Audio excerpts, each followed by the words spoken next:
Thank you for joining us today for Racial Disparities and COVID-19, the link to nutrition. I am Jeannie Blankenship, Vice President of Policy Initiatives and Advocacy at the Academy of Nutrition and Dietetics. I'm joined today by Richard Boykin, the President of Bridge Builders Consulting, and Kristen Gradney, a registered dietitian nutritionist and spokesperson for the Academy. The Academy is the world's largest organization of nutrition and dietetics professionals, representing over 107,000 credentialed practitioners. We are thrilled to offer this presentation following our Nutrition and Health Equity Summit last month with the Congressional Black Caucus Health Brain Trust.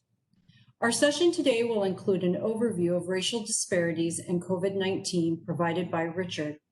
Following his presentation, we will begin a conversation with both Richard and Kristen that explores the role of food, nutrition, and health status, which has left many vulnerable to COVID-19.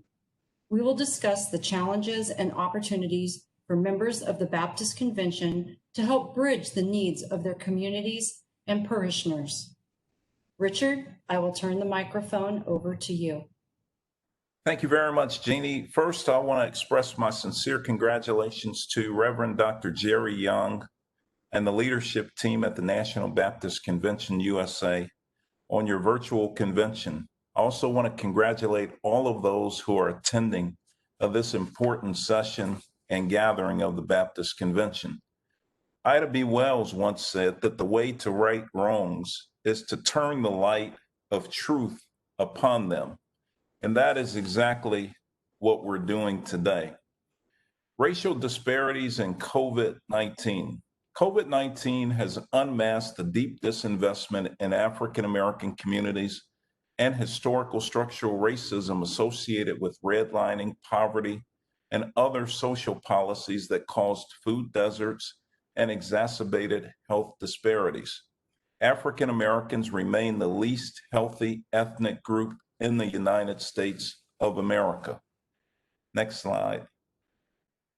Now what we see here is racial disparity trends from states, cities, and COVID-19. The trends are alarming, to say the least, in terms of its disproportionate impact on African Americans in particular. In the state of Mississippi, African Americans make up 38% of the population and 72% of the deaths related to COVID-19. African Americans also account for 56% of new infections in the state of Mississippi. In Louisiana, we see a similar trend. African Americans make up 33% of the population and 70% of the deaths related to COVID-19. In my state of Illinois, in the city of Chicago, African Americans make up 30% of the population in the city and 70% of the deaths. We see the same trends in many of the other large urban areas where we have large populations of African Americans in Milwaukee, Michigan, and others. Next slide, please. In this slide, we see confirmed COVID-19 cases in African Americans by U.S. counties. As you can see, the trend line goes up and it continues to go up. And so we have a lot of work to do.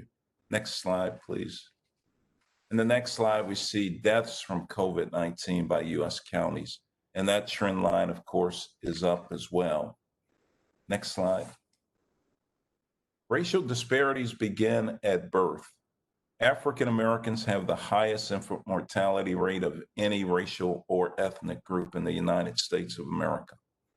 African American infants are more than twice as likely to die at birth as white infants, a wider gap than is estimated to have existed in 1850 during slavery. Disparities in maternal and infant mortality are rooted in racism, structural racism in healthcare and social service delivery means that African American women often receive poor quality care than white women. African Americans have the highest incidence of mortality rates of colorectal cancer of any ethnic group in the United States. And I added that slide because of the Black Panther, Chad Boseman, who just died from colorectal cancer. And so obviously we have a lot of work to do in this area. The next slide talks about racial disparities in healthcare, a call to action. The social determinants and health inequalities, poverty, incarceration, racial discrimination, violence, environmental exposures, lack of access to healthcare and housing. All of these influence morbidity, heart disease, stroke, diabetes, cancer, injuries, mental illness, liver disease, and infant mortality. Many of the risk factors associated with these social determinants of health include poor nutrition, physical inactivity, obesity, high blood pressure, tobacco smoking, substance abuse. The call to action is simple. I mean, obviously, the Baptist Convention has a major role to play in terms of a strategic partnership, initiatives to make sure that the parishioners, the people that you come in encounter with every Sunday and during the week at Bible study, that these individuals are safe and free from COVID and free from other pandemics that will follow COVID-19. So really the call to action is that everybody stay engaged and that we figure out how do we have these strategic partnerships, like with the Academy of Nutrition and Dietetics. How do we make sure that everybody has health services? How do we make sure that we have policies that actually address the main issues that exist in our communities? How do we make sure that people have access to quality health care? And how do we make sure that we have a workforce that actually reflects the great diversity of the states and of our nation? A workforce that actually engages with communities and that values communities. And so with that being said, I'm pleased to turn this back over to Jeannie Blankenship, and thank you for the opportunity to be a part of this important conversation. Richard, thank you so much. We really appreciate your going over those high-level statistics, and I think you pointed to it at the beginning, but it really is troubling and alarming to see some of the disparities. And in particular, I was just taken aback by the slide and seeing the same story in state after state and large city after large city. So what that tells me is that, you know, when you see one statistics, you can write it off as being, well, that's an abnormality, but we're seeing this over and over again. So clearly, as you noted, we have work to do. I'm really proud to welcome Kristen here today. Kristen comes to us from Louisiana, one of the states that Richard mentioned. So Kristen, you're in one of the hot spots for COVID-19. You've seen firsthand the challenges that communities are facing when it comes to food security and access. Tell us about how these challenges in New Orleans and Louisiana are playing out. Thank you all for having me. It's a wonderful opportunity to be able to discuss these disparities. And, you know, specifically in Louisiana, most of our major cities are predominantly African-American. New Orleans is 60% African-American. Baton Rouge is about 50%. And we have continued to see disparities. So these are disparities that existed before, but are exacerbated now. We have higher unemployment rates than the average, which means that we have higher food insecurity. We have higher incidence of chronic disease. So our communities are really struggling right now amidst, you know, the pandemic of racial disparity, but also COVID-19 and now being affected by hurricanes as well. Yeah, the hits just keep coming. Richard, I think I know the answer to this, but would you say that you're seeing similar conditions in Chicago? There's absolutely no question about it. And the reality of it is that in Chicago, what we see is decades of disinvestment in these minority communities, especially in the African-American community. And so on the south and west sides of Chicago, what you have is you have a significant number of areas that are deemed food deserts, which means there are no real grocery stores. I mean, they depend on corner stores. There are no real fruits and vegetables, fresh fruits and vegetables. I mean, in fact, guns are easier to get access to than fresh fruits and vegetables on the south and west sides of Chicago. And so we have a lot of work to do to make sure that we deal with the structural inequities that exist on the south and west sides of Chicago, to make sure that those communities are whole and to make sure that people have an opportunity to actually experience what we call the American dream. And so also access to healthcare is a major issue. So you have a lot of people who are uninsured, who, may for no fault of their own, they just fall within the gap where, I mean, they work a job, but they don't have insurance from that job and they don't qualify for Medicaid.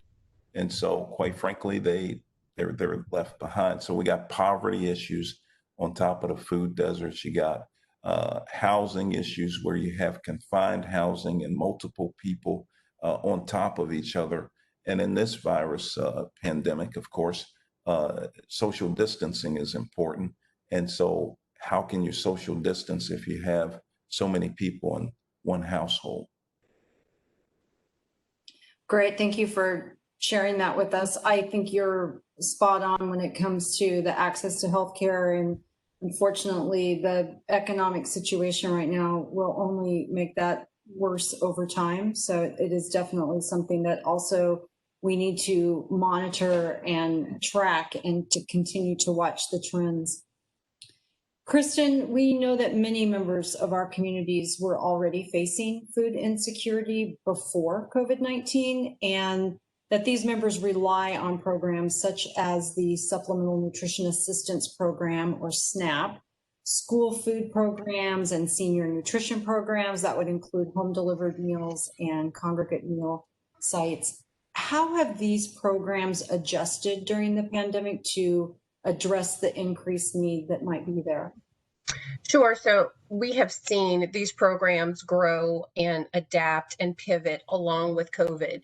In many situations, what we learned is that we had third-party nonprofits, or we had nonprofits step up and really meet the need by doing grab and go, as opposed to serving a summer food meal program where kids came and had to sit down and eat the meal before they left. So many things in our world have changed, but so many organizations have really stepped up to the plate and met the need. In addition to that, we see that now more families are qualifying for SNAP. Whether that is a good thing in the pandemic, it also shows us again that so many families were on the brink of being in poverty, that 1 week or 2 weeks of no pay has now put them into a new category, and they are really struggling, not only to feed themselves, to feed them families, to stay housed. So it shows how fragile our system is and how fragile the lives of all of these working Americans have been. We're also seeing that while more people need SNAP, we need more funding for SNAP. There's an ask out there right now to increase that funding by 15%, and it's stalled. So we have families who are getting funding, but still not enough, still struggling to meet it, still struggling to find healthy, adequate food that they can access that will meet the need of their entire family. So while we've had some great initiatives, we've had some great movement, we still have work to be done to really improve the health of our communities through not only food access, but then being able to provide healthy enough food to meet the nutritional needs of our community, who are also suffering from chronic disease disproportionately. So there are so many different factors to be considered while we're talking about food insecurity: the existing, the response to COVID, and then how do we continue on from COVID? Yeah, absolutely. And I think in Richard's introductory slides, he talked about the fact that much of that disparity starts at birth and then continues along the life course. Kristen, you and I have previously talked about food dignity and how that impacts an individual's decision to participate in these assistance programs. What is food dignity, and how can Baptist Convention members best navigate its challenges?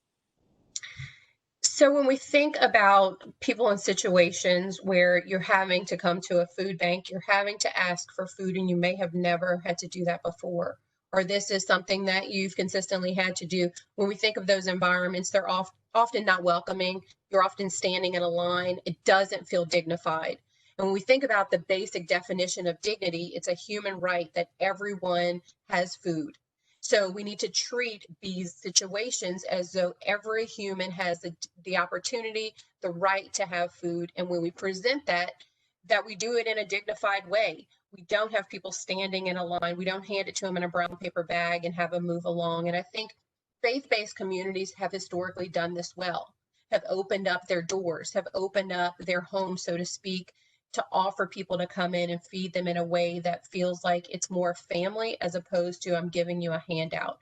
So continuing to do that in a way that recognizes that people are just in need of a human right, a God-given right, then I think that we can do a better job of making going to a food bank, going to a food pantry, feel like it's a dignified act, just as if we would be going to the doctor for health care or asking for water. It's all a dignified act that we all deserve the right to. You know, that's really striking and moving. And I just think of how powerful it is when we do come together as a community, and just the power of families and groups breaking bread together, and what that means and what that symbolizes, that this is an opportunity to continue that and to frame this perhaps in a different way than we're used to seeing it in the media, or sometimes represented through even feeding assistance programs. Richard, can you share examples of how you've seen this issue addressed in the communities where you live? Well, I want to tell you, I applaud Kristen, because let me tell you, she's exactly right about faith-based institutions and the fact that, look, every major civil rights movement, every major progress that's been made for African Americans in the United States of America has gone through the church. And so, quite frankly, it is the faith-based institutions who will, in fact, partner with food pantries, partner with food banks, and make sure that people are fed, make sure that that they're clothed, make sure that their other needs are being met. Quite frankly, here in Chicago, we have a number of faith-based churches that are partnering with FQHC's federally qualified health centers to make sure that people are getting testing, to make sure that their medical needs are being met during this pandemic. And so we've also seen the piece where faith-based institutions are actually providing meals to seniors, providing meals to people who can't access food. And so this is this is occurring in Chicago, but it's also occurring, I'm sure, across the country. And that's why I say to the National Baptist Convention USA, now is the time for the church to really stand up and to stand in the gap and make sure that the needs of those who need food, who need water, who need clothing, who need access to healthcare, make sure that those needs are being met, because we're going to face significant challenges down the line. And it's not just COVID-19, it's other issues that Kristen and Eugenie talk about so eloquently. Well, that's a perfect lead in, because our next question shifts our focus slightly and relays to what you just mentioned there at the end. We've heard that COVID-19 has impacted those with chronic diseases such as diabetes, heart disease, obesity, and kidney disease at greater levels and with more dire consequences. Richard, your data suggested that communities of color are already impacted by these nutrition-related diseases. Can you tell us how the pandemic has brought to light the inequities in access to nutrition care and services, Kristen? Sure. So, we have seen with the doors closing of many clinics where people can no longer physically walk into a clinic and be seen by their provider and, have to shift to telehealth, that has really been jarring to our community alone. Many of our brothers and sisters don't have access to Wi-Fi, cell phones, the technology required to really continue their healthcare seamlessly.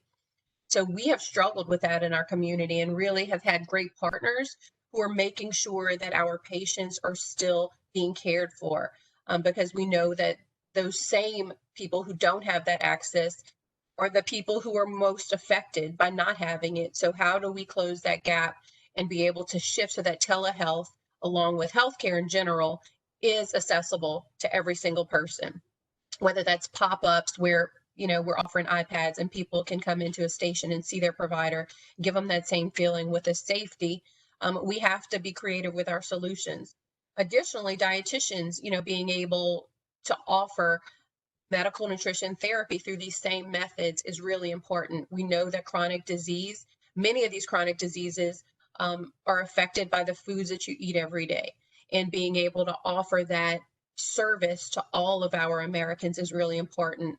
So looking at expanding Medicaid to make sure that registered dietitians and medical nutrition therapy are covered during this pandemic is more important than ever. We've talked about food insecurity and not being able to access all the foods that you may need to consume just for your nourishment, but in addition to that, to be able to really care for yourself appropriately, and having a registered dietitian like ourselves be out there who can help navigate through some of that.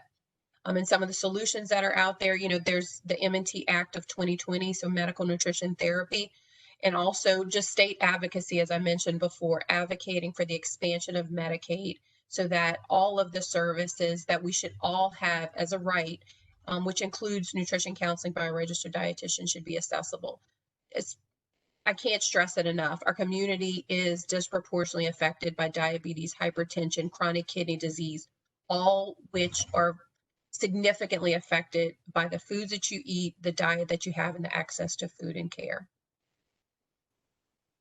Thank you so much, Kristen. Richard, we also have been working on an initiative to increase the diversity in the workforce through support for HBCUs and minority serving institutions. Can you just touch on your role and why you see that as being an important link to the discussion that we're having today?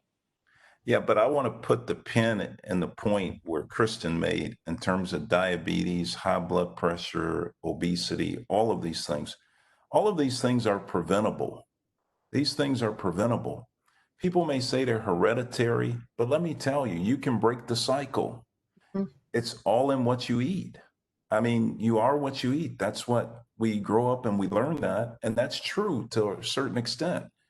But if you have the services of a registered dietitian or you have the services of a nutritionist, you will not have to worry about, as long as you follow their advice, these other chronic diseases.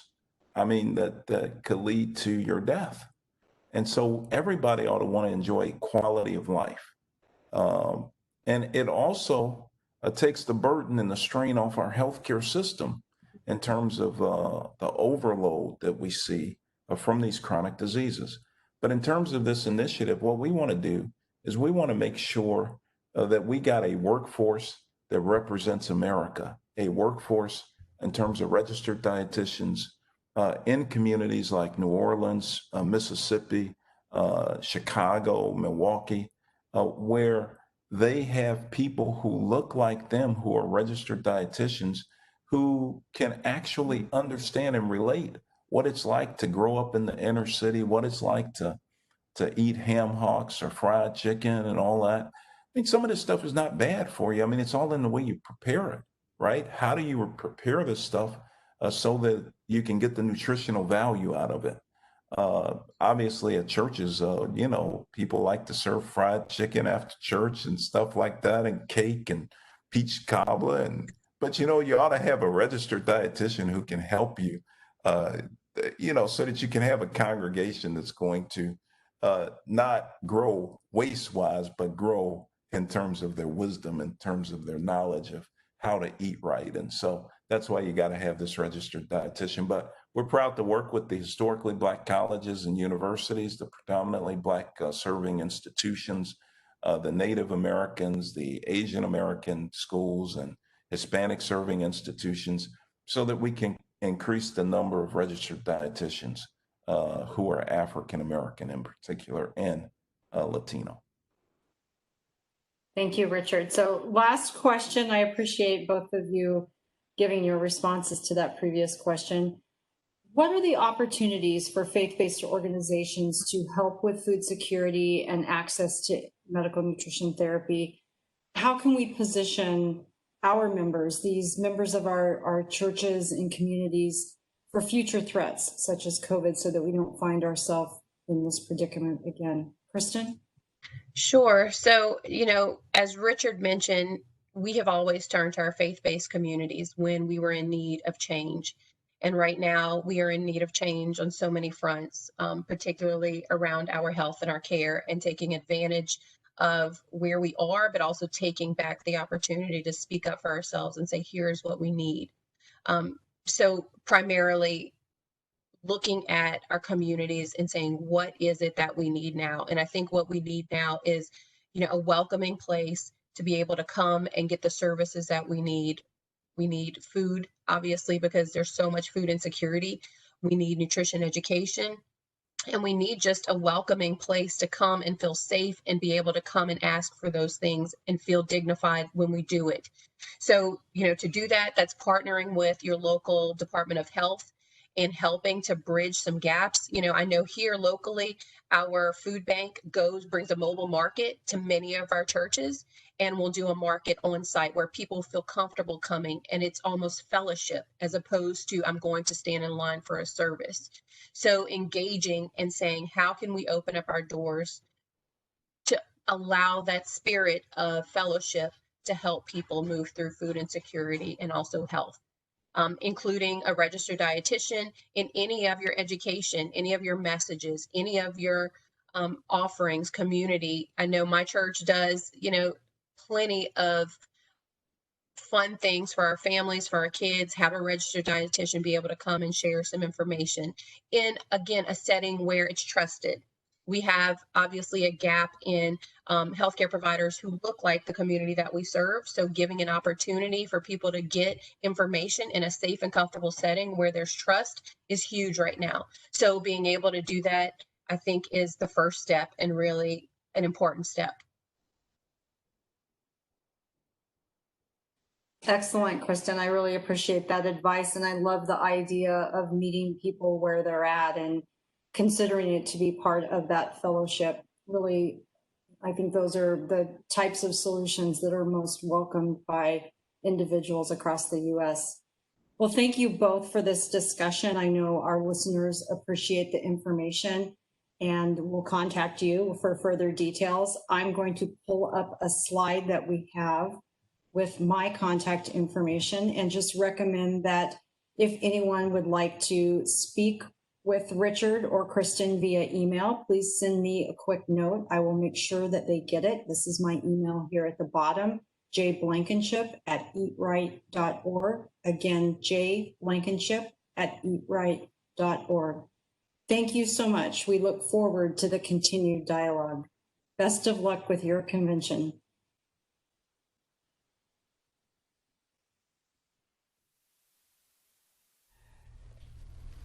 Hello, I'm Charlene Stimley-Priester. I'm one of the attorneys for the National Baptist Convention. Hi, my name is Melvin Priester, and we are here this afternoon to speak with you for the next half an hour to an hour about returning to church during COVID-19 and legal considerations that accompany returning to in-person church services during this pandemic. We recognize that over the last several months, you and the nation and the world have been faced with unprecedented set of events that we've had to, in many cases, stop having public gatherings, stop having the regular events and meetings that are such a big part of being a church family. And as we enter the next phase of this pandemic, we know that we are excited to be able to resume a lot of the in-person meetings and church services that are so important to us. But we want to visit with you today about some legal and practical considerations that accompany the return to church in person during this time. And so that's going to be the topic of our discussion with you. And thank you so much for participating with us. And we also wanted to thank President Young for having the vision, along with the members of the executive board, for allowing us to bring this information to you today, and we hope that you will find it helpful.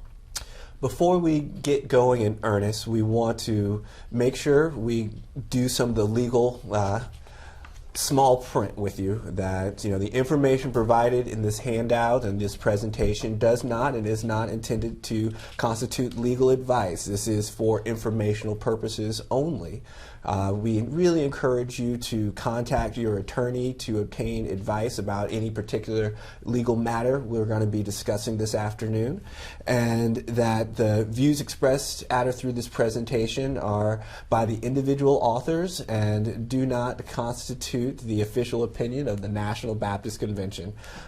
Each church that participates in activities associated with the National Baptist Convention is autonomous and not under the direction and control of the National Baptist Convention. By making available this presentation, we make no warranties on behalf of the convention or representations or any oversight about any oversight of any churches, and does not create or bind the convention to any sort of legal duties or liabilities. And with that said, Attorney Priester, let's get to the meat of this. All right, so again, our topics for today, we're going to be talking about how church leaders should weigh the potential legal liabilities associated with public gatherings during the pandemic.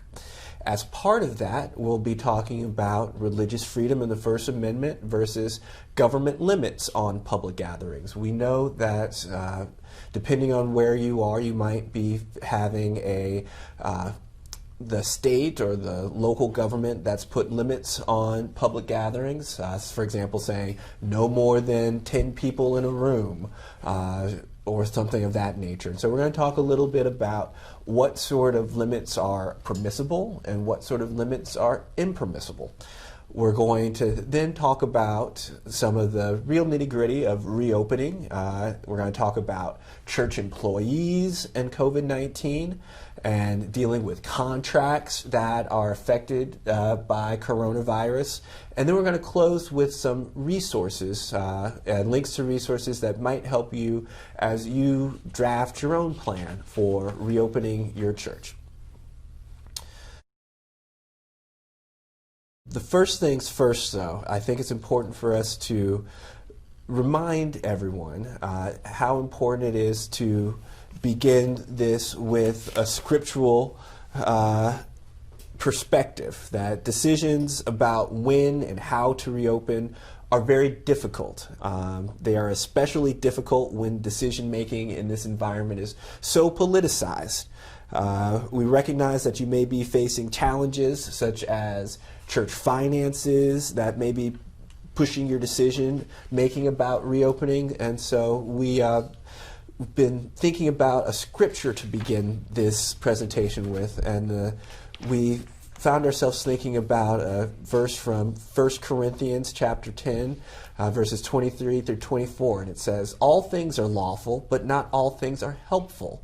All things are lawful, but not all things build up. Let no one seek his own good, but the good of his neighbor." And so we just think it's important to remember, because the question isn't just what is legally allowed. The question is, what is God's will? And as we make these decisions about when and how to open our churches back up for in-person meetings and change how we minister, the message is to think about what is good for our neighbor, more than just what is lawful. It's more than what is just good for me personally as a lawyer or a pastor or a deacon. It's what's good for our church members and our neighbors and our community. And so as you think about what to do in terms of your own church plans over the next few months, we just remind you that the question is more than just what's lawful, although that is very important. The question, most importantly, is making a plan that is good for you and the neighbor and you and the church members.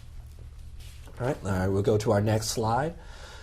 So on the topic of legal issues to consider when deciding when and how and whether to reopen your church, we're going to talk about 6 different topics. And the first is insurance. The second is understanding and complying with legal requirements, both local, state, federal. Our third topic is going to be additional legal protections, such as written liability release waivers. Our fourth topic is having a defensible, safe opening plan. And that's really, I think, what a lot of people are looking at is once you decide it's legal to open, you got to have a plan. And it's very important to have a plan that is defendable if anyone ever came back and said, this is what you're doing, I got sick. So it's very important to have a defendable and safe opening plan. Before you open. Before you open. The fifth topic we're going to talk about is the importance of documenting your plan and documenting your execution of your plan. There are lots of elements that a good documentation plan involves. And the sixth topic we're going to talk about in terms of legal issues to consider when deciding whether to reopen your church is making sure your bylaws and your church policies fit the COVID-19 reality. All right, let's go on. Just jump into our first reopening topic, issue number 1, which is insurance. You likely already have insurance of some type. Before you open, it's very important to review your insurance policy to make sure you understand what it says and what it provides or doesn't provide. That it's very important to not just read your policy, but contact the company that provides your coverage. Call the person who sold you the policy. Use the relationship before there is a problem. Because even if your church does nothing wrong and upholds the highest standards, it's still very costly to defend against a lawsuit. So you want to know, first things first, what does your insurance say? And when you look to your insurance policies and talk to your insurance provider, you want to know about your general liability coverage. Ask about coverage for COVID-19 related claims. The claim that we're all afraid of is someone goes to church, they contract COVID-19, and then they try to come back and say, I'm suing you because I caught COVID-19 at church. That this is something that we haven't seen much actual litigation over yet. Various states have passed laws, some limiting the liability of places like churches and businesses for claims that I went there and then I got COVID-19.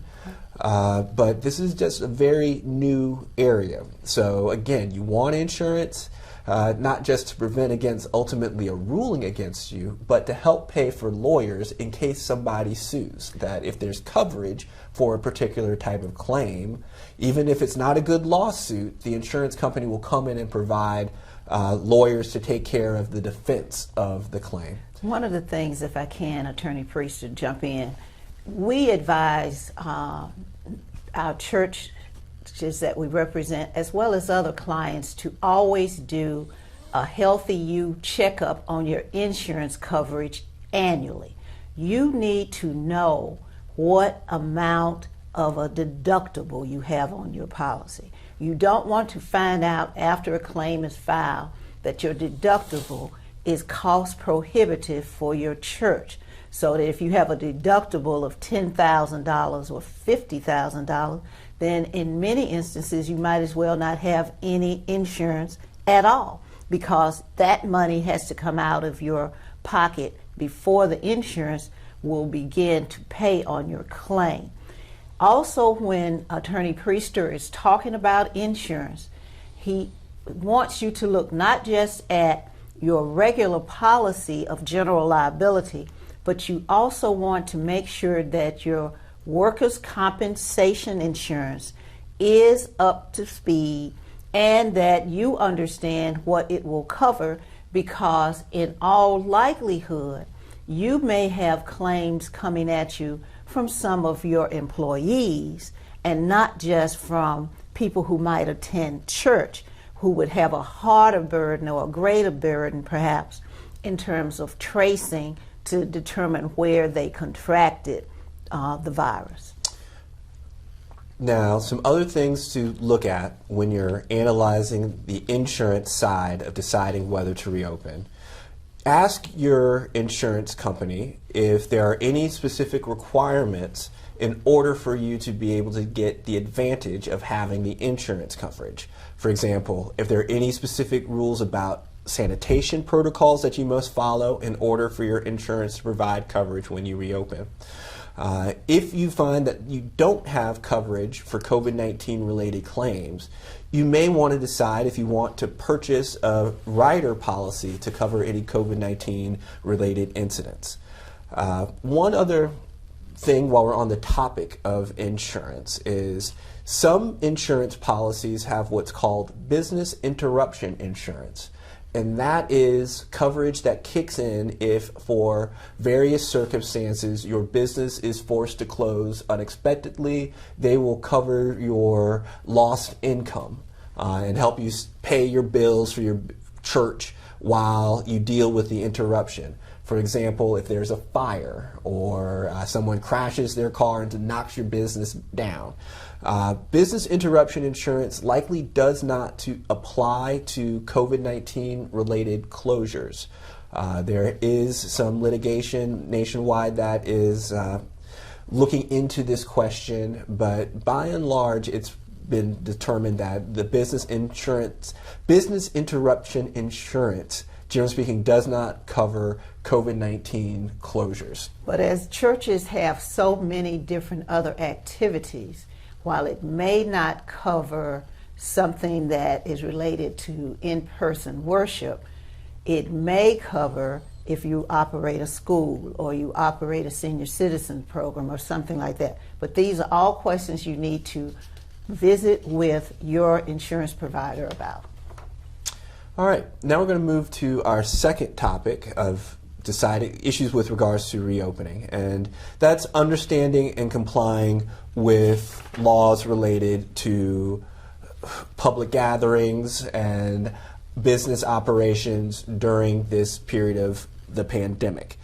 First things first, every jurisdiction is different and they don't always agree with regards to limitations and guidelines on public gatherings and reopenings right now.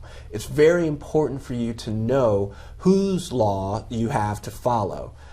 Cities have rules, counties may have rules, state may have rules, federal entities may have rules.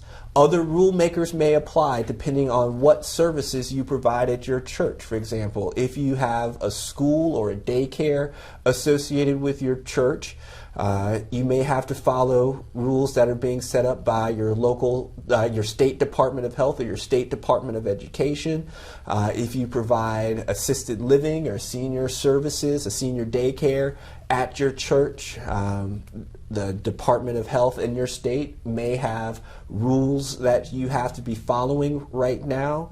And so it's just extremely important for you to understand all of the different people that you may be under during this time and finding out those rules and really making sure that you think of all of the different special things you do at your church that might bring you under a different rule maker. And often they have people in each one of these departments. Department of Health will have people in their licensure department that can easily and readily assist you in getting through a very complicated area of the law. So they will come out and talk with you and visit with you and tell you whether or not your plan is up to standards.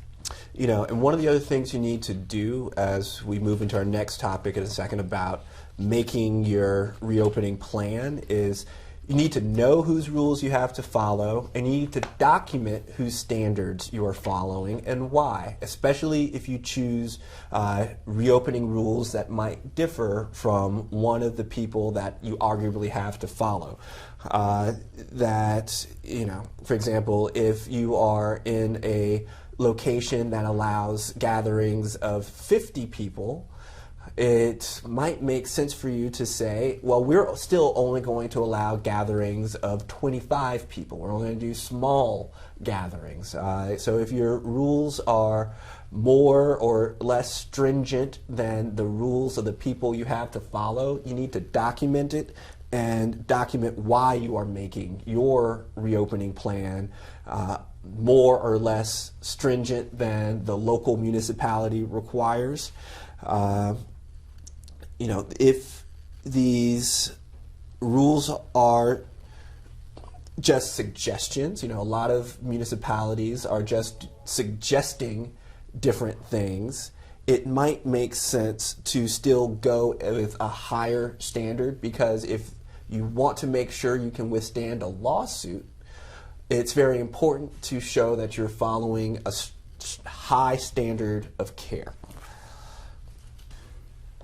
Now, one of the questions that we know people have is the First Amendment and religious freedom versus restrictions on public gatherings. That we know the First Amendment of the Constitution says that the government can't impede the right to freely exercise your religious beliefs. And we know that one of the things that's been going on left and right over the last couple of months is that local governments and state governments have issued orders that say, no, you cannot have gatherings of above a certain size. No, you can't have in-person schools. And in many ways, this conflicts with the First Amendment right of freedom of assembly and the First Amendment right to have free exercise of religion. Under current United States Supreme Court precedent, state and local governments can regulate religious actions through applicable general laws as long as those laws do not specifically target religious activity alone. Governments can restrict religious practice if they do it in what's called a religion-neutral and generally applicable way. So if the rule in your community says no gatherings above 15 people, but everybody has to follow that, then that rule would apply to your church. That the Supreme Court of the United States recently considered a case where a church tried to challenge California's rule limiting gatherings to 25% of building capacity or 100 people, whichever was fewer. And in a 5-4 vote, the United States Supreme Court allowed that restriction. And that was a case called South Bay United Pentecostal Church versus Newsom. That, again, the rule is under both state and federal law, government can restrict religious conduct if it can prove the restriction is necessary to a compelling government interest like public health. It's difficult to show that, but as long as whatever rules they set up are general in nature, religious neutral, and generally applicable, they'll probably be fine. It gets more thorny if it's a religious specific rule. So if you are encountering a rule that says only churches have to close, that's problematic, and we encourage you to get local legal counsel or reach out to the National Baptist Convention, because we want to make sure that the restrictions are fair and that churches are not being restricted more than shops and businesses. But as long as everybody's having to follow the same rules like mask wearing, things of that nature, that generally speaking is allowed despite the First Amendment. And we want to give you one other practical tip with relation to the First Amendment and religious freedom and public gatherings. And that practical tip is simply pick up the phone and call your state and local and city officials to offer feedback on reopening guidelines.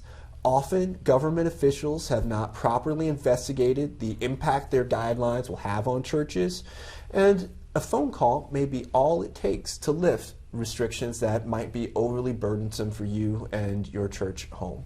And we just can't overstress that you need to understand that the advice that we're giving today is general in nature, and you must find out what the rules are in your own location, because it varies state to state. Some state will have it where churches are already exempt from the gathering rule, and then others strictly enforced. So consult your local attorney that represents your church or your local governmental entity that has put the restriction in place.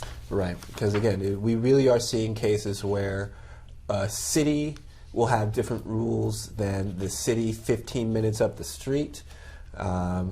Which may conflict with what the state is saying. Which may conflict with what the county is doing, which may conflict with what the CDC is doing. All of these different entities are doing different things. And so we want you to understand that they can do things that limit your church. But as long as they're doing it in a religious neutral manner, those sorts of restrictions can be enforced, and you really need to be aware of them and follow them. All right. Reopening issue number 3. What are some other additional legal protections that you can look to? We've talked about one, which is insurance. Right. We've talked about another, which is knowing your local laws and making sure you follow them. The third thing is, what are some additional things that you can do? And one of the things that we see a lot of people doing are waivers. Waivers are a liability release waiver that you make people sign before they come to church property. Before you attend church, you make people sign a paper as they're going in, saying that, whether or not they've been in contact with somebody who has COVID-19, or whether or not they have experienced symptoms, and saying that if I come in, I agree not to sue the church if I catch COVID-19 or believe I catch COVID-19 by virtue of coming onto church grounds. There are pros and cons to doing this. In terms of the pros, this may provide an additional layer of legal protection for the churches, that waivers are generally a binding legal contract, and so if somebody comes in and signs one of these waivers saying they won't sue if they get COVID-19 on your church property, then that can kill that lawsuit dead. Some cons to doing these waivers are they may not actually be enforceable, so they could give you a false sense of security, especially if you are not following a high standard of cleanliness and sanitation. You can't sign away your own negligence. So if you're not taking this seriously and doing what you need to do just because you had somebody sign one of these waivers, it won't necessarily protect you. Along those lines, these waivers have to be drafted properly. That there is language, and sometimes it may be specific to your state, what waivers have to include. And so be careful about just grabbing a waiver that you see online. But that's why, again, we encourage you to get your own local legal advice. And don't just be trying to waive liability for your church. What you also want to do is encourage your members and visitors to your church to practice safety. So in your waiver, you want to ask things of the person entering, like, have they been exposed, or have they been around anybody who has tested positive?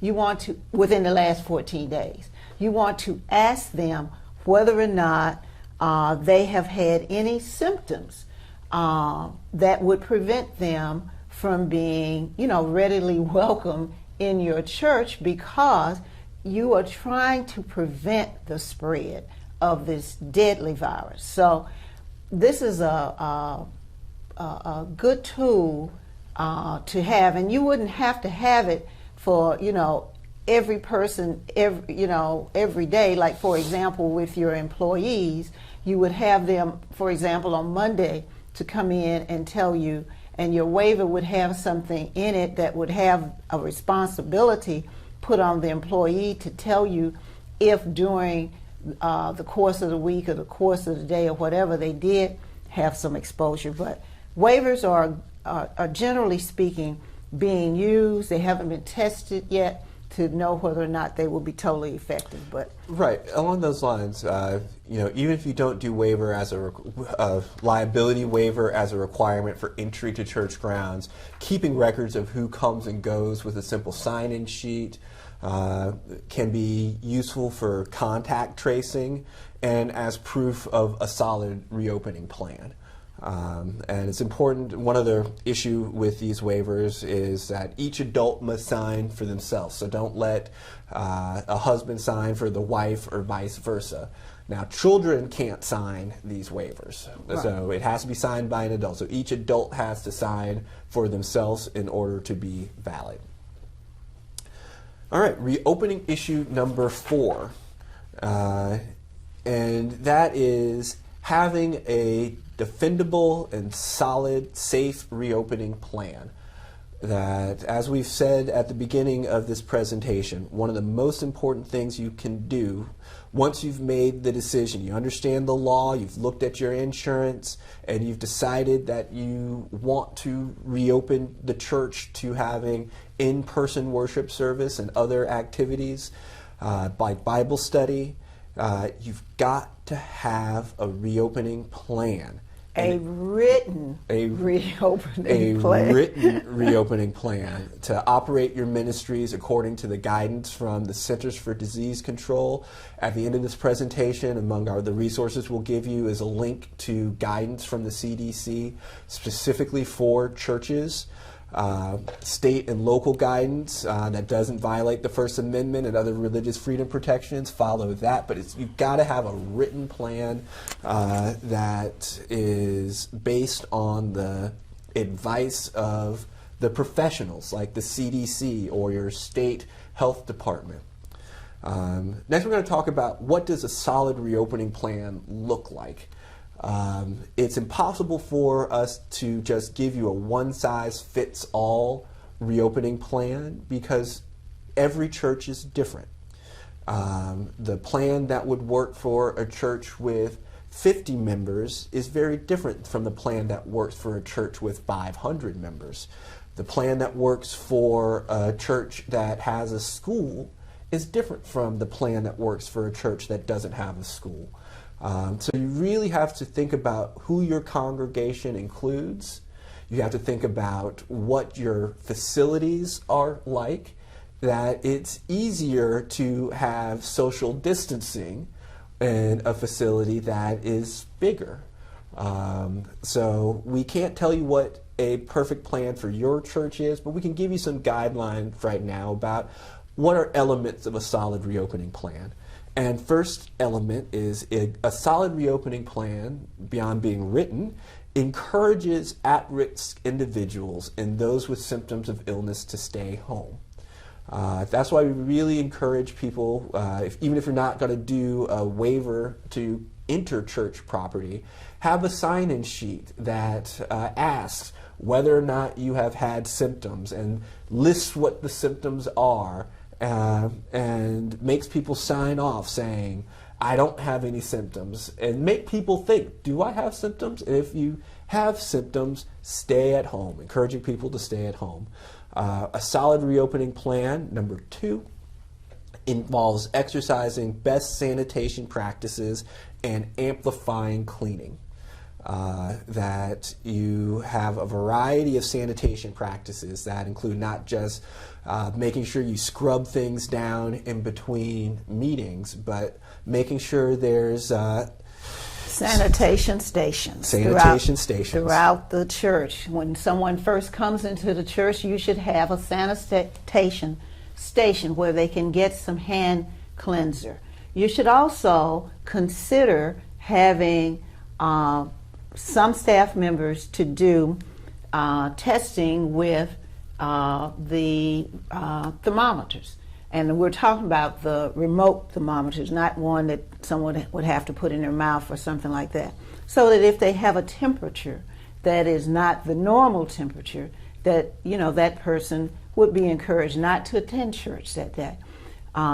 Anyone that is assisting you with this project of testing at the door or getting the waivers signed at the door should also be encouraged to practice safe methods, wearing their masks, wearing their gloves, and following through on what has been documented to work.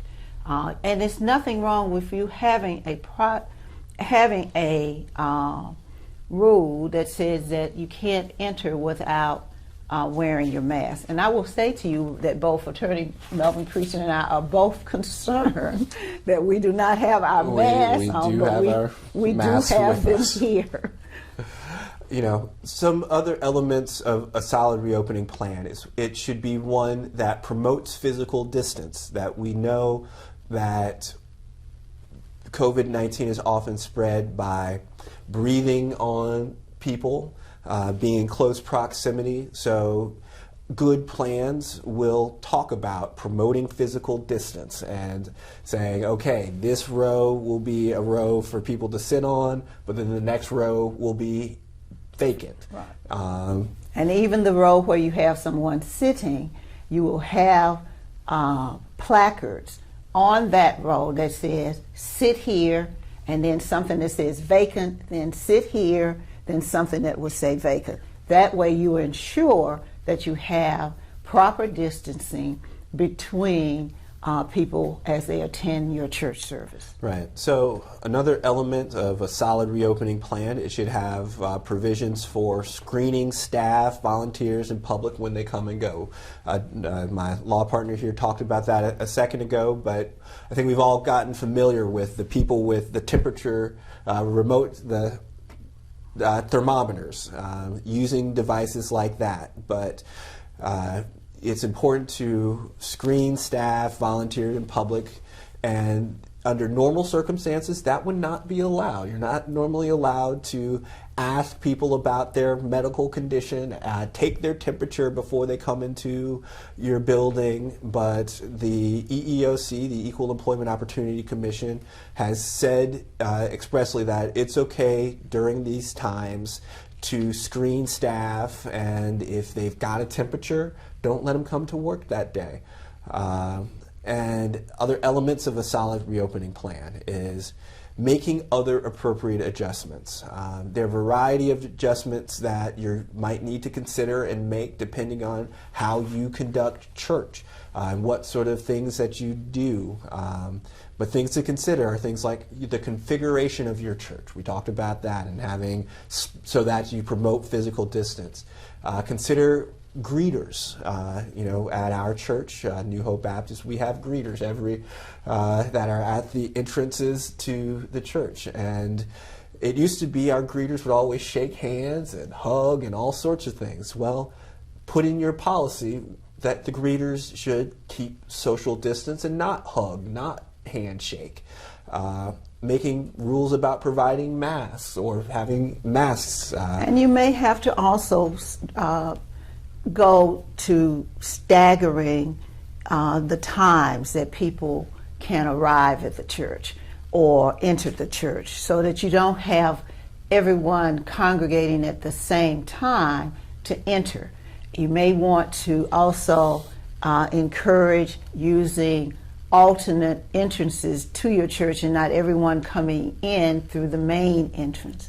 And you want to make sure that when you clean and prepare your facility for church service, that you think about not just how you regularly would clean the bathroom or clean the facility itself, but having an increased usage. And you want to do things like, for example, with your bathroom, that you limit the number of people that can go into the bathroom at the same time, and that they stay a distance, and that you have somebody to clean or guarantee or review rather your air conditioning system to make sure that your filters are cleaned and replaced as needed, because we don't want to have our air conditioning system in a closed environment to help spread the virus. Right. It's very important to think about where people are touching things and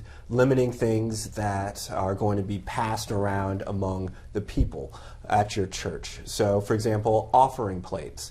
If you, just because we have gone to being in person again, you might want to consider not having the regular offering plate, or controlling how people make their tithes so the whole church is not all touching on the same offering plate.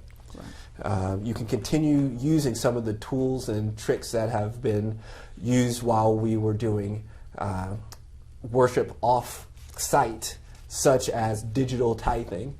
And so we just encourage people to, you've got to have... Givelify. Use Givelify, a great tool that's partnered with the National Baptist Convention to do donations using and tithes using your phone and credit card. So again, there are a variety of adjustments. You've got to look at your own church and facilities, but we want you to be aware of all of the various appropriate adjustments that you might need to make to have a solid reopening plan. And you want to have a solid reopening plan because that's what's going to protect you from any lawsuit where someone says, I got COVID-19 or I was exposed to this because of the negligence of the church. If you can show you had a solid written reopening plan and you followed it and you communicated the plan, that's why we are visiting with you today and why it's important to have a plan that encounters all of these elements. Now, let's jump to the biggest question when you have a reopening plan, and that is planning for when a staff member or congregant becomes sick. That if you have been working a solid plan before, hopefully you have been able to make sure that no one who is sick has shown up to your church in person. But if someone does begin to show signs or symptoms of sickness while they're at work, a staff member or a congregant during one of your church services when you come back, a good plan will have a plan already in place about what to do with that person. And so we're going to just talk briefly about what these different elements are of a good plan for this part. And that includes checking for, identifying an area to separate anyone who has exhibited COVID-19 symptoms. Because somebody may get ill while attending church or attending a program that the church is sponsoring. So you don't want to have no area already identified that this person could not be isolated in until they can receive other help. Right. You need to establish procedures for safely transporting anyone who becomes sick at the facility to their home or a healthcare facility.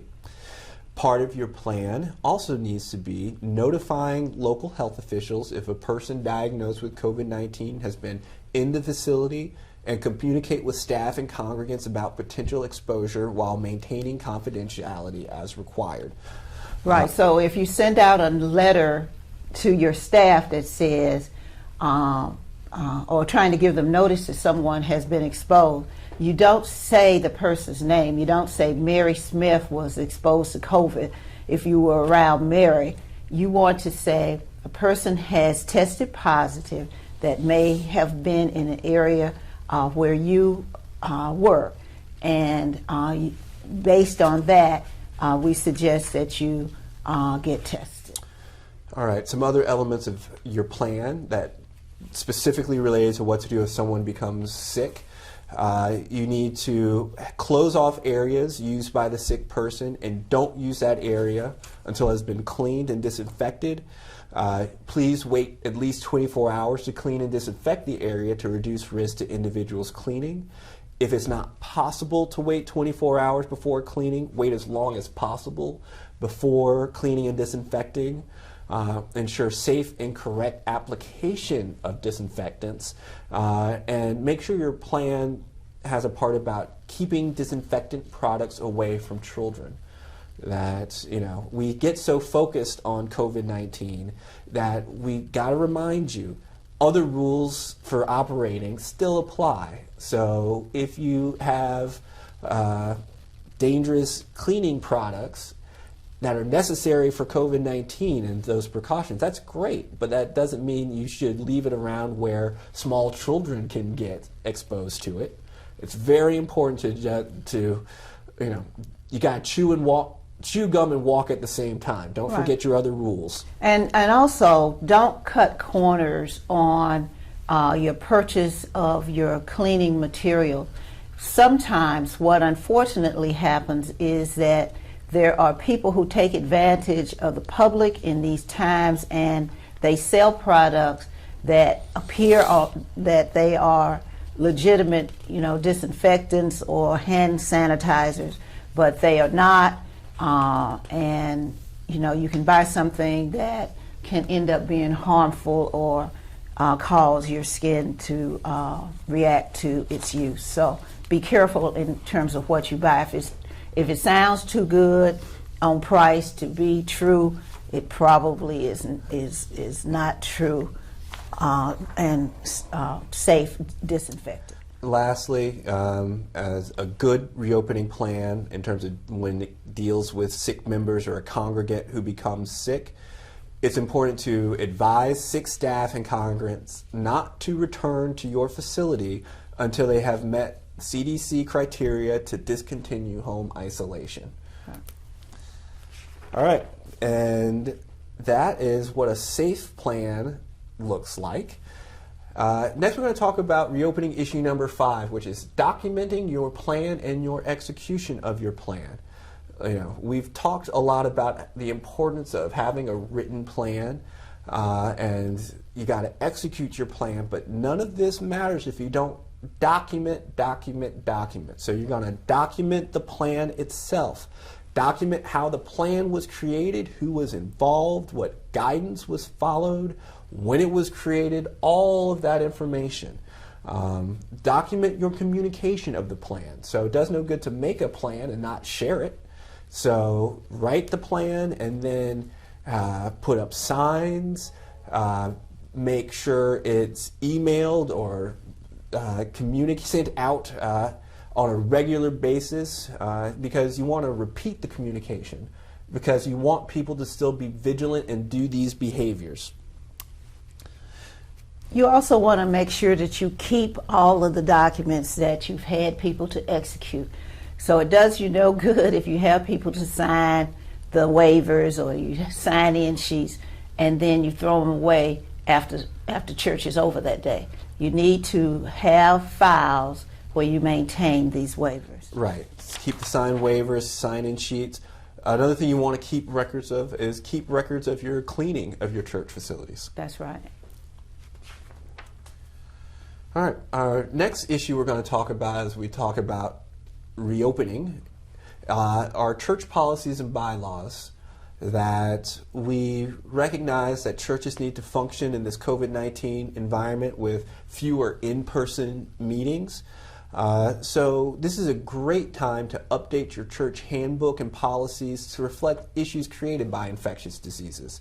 And that can mean updating your leave policies for staff, updating your policies for canceling events. That we know that lots of people have weddings at churches. Lots of people have other events at your church. So this might be a great time to look at your policies for setting up events, canceling events, so that they fit the new reality of COVID-19. One thing we want to touch on briefly is making sure that your church bylaws address issues like virtual business meetings. That, look, we know that when COVID-19 first happened, a lot of us sort of shut everything down. We started having meetings by Zoom and Google Hangouts or other services.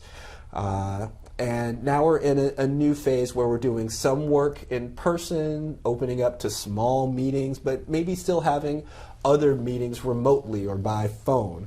And as you make your plan, consider a hybrid approach where you do certain things in person, but you continue to do certain things online.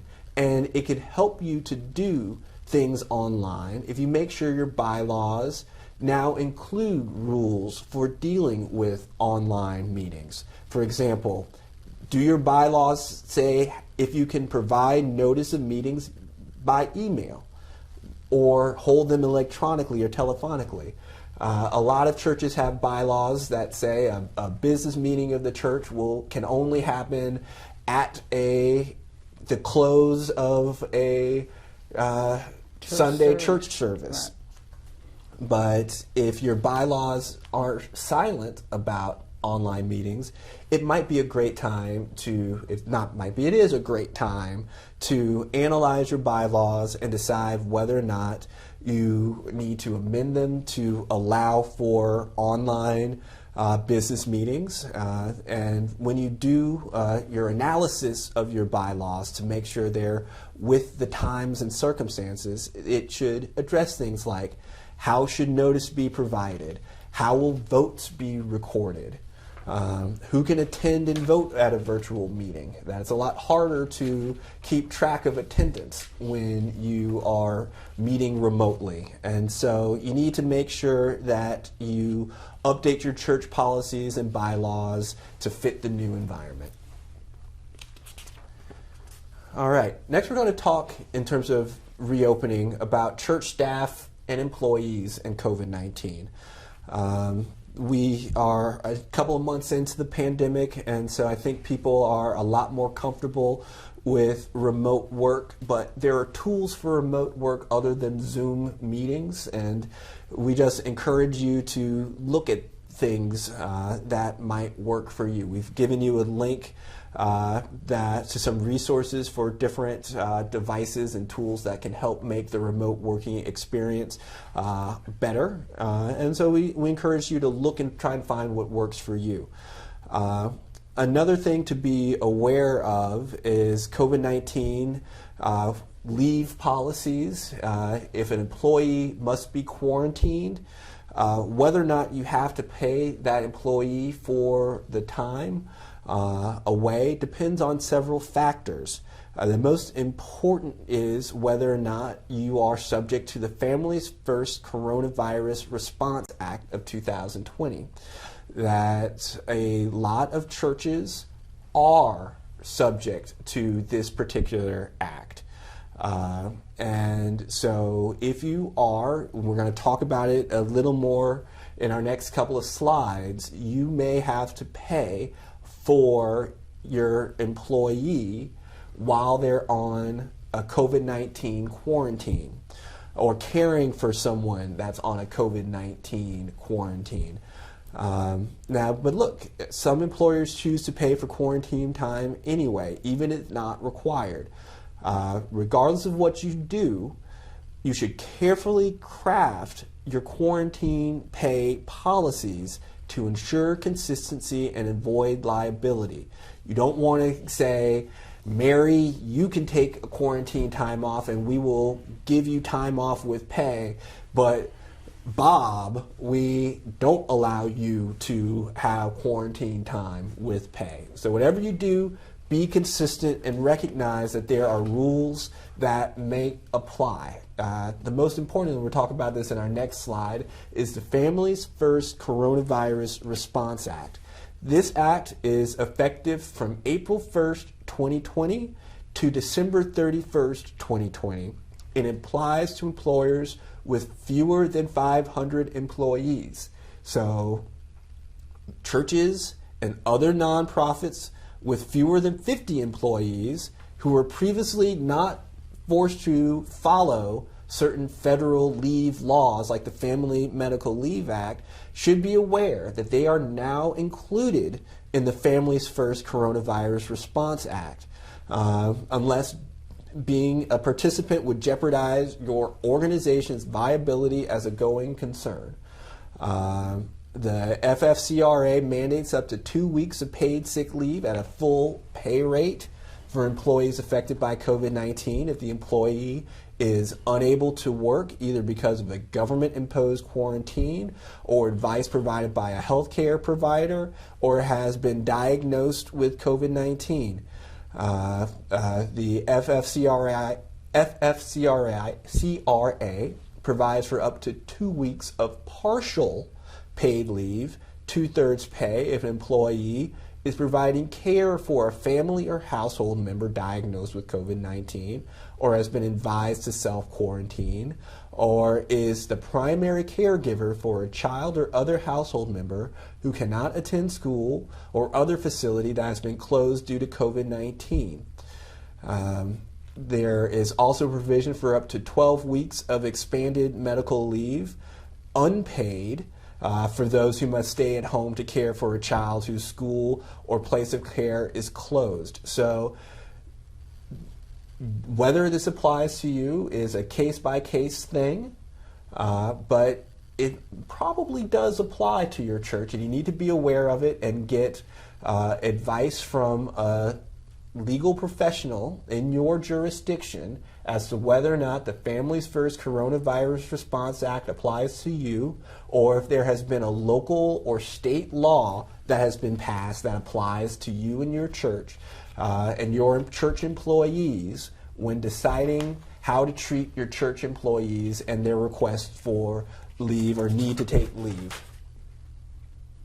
One other interesting thing with the Family First Coronavirus Response Act is your church may be eligible for reimbursement for mandatory sick leave pay, and that would be reimbursed via tax credits. Also, with regards to this Family First Coronavirus Response Act, if an employee is teleworking, he or she is not on leave. So you wouldn't necessarily get that mandated, that sick leave reimbursement. So let's say you say, oh, go home for 2 weeks because you've been exposed to this person and you need to be quarantined, but work from home while you're doing this quarantine. That's a different situation. And so only costs associated with paid leave are creditable. And it's very important to keep good records. Also, special rules apply to pastors and ministers with regards to reimbursement. And I don't want to bore you with a bunch of tax law, but the way ministers are treated for tax law purposes and the way they are paid under IRS rules is different than other employees of the church, even though the church is paying them all the same. And so a minister, the way it's handled, if they are forced to take time off under COVID-19 quarantine, and how that plays out under the Family First Coronavirus Response Act is unique. And we really encourage you to get legal advice from your jurisdiction. Yeah, what we're trying to do with this presentation is highlight some of the new parts of the law that you may not have heard of, or because this is new to, quite frankly, the entire world, not just your individual church. So we can't stress enough how important it will be for you to get some guidance as we go through this process. The U.S. Department of Labor's Wage and Hour Division has issued rules laying out regulations under this act that you must follow for the remainder of the year, including record-keeping requirements employers must keep. You can see that at www.dol.gov/agencies/WHD/FFCRA. Another law that's been passed that may also apply to you is what's called the Emergency. This also applies to employers with fewer than 500 employees, but unlike the FCRA, it covers every employee regardless of how long they have been on the job, and generally, again, sets out requirements for giving paid leave at different rates. If a employee cannot work due to a local, state, or federal quarantine or isolation order, or having been advised to self-quarantine, or having been diagnosed with COVID-19. We've got about 5 minutes left, and in our last couple of minutes, we just want to toss out a couple of other quick thoughts about dealing with reopening during COVID-19. One of the things that we know you're going to have to deal with are contracts impacted by COVID-19, contracts where you might have to hire somebody to do something at the church that's now impossible, or someone has hired to rent out the church for a wedding or something that's now impossible.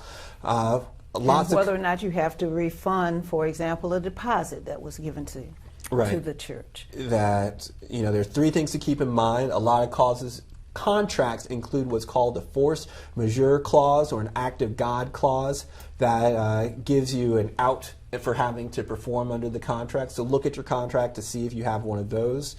Number two, an impossibility of performance or commercial impracticability is a defense. So if because of a government shutdown or a shutdown order, it's impossible to do something under a contract, that's an excuse for performance. But just because something is inconvenient or it costs more, that doesn't give you an out, So just be aware of that. And most importantly, give notice if you intend to cancel and follow other contract terms. That we recognize this is a very tough time, but don't put your head in the sand. Just read the contract, follow the contract. There are ways out, generally speaking, under a force majeure clause or impossibility of performance, but you've really got to dot your I's and cross the T's and just be aware of what your contract says, particularly with regards to any notice requirements. Some other legal concerns before we close about operating during these times. Knowing a lot of people are moving church online, still doing things online, using YouTube, things like that. And we want to remind you, copyright law still applies.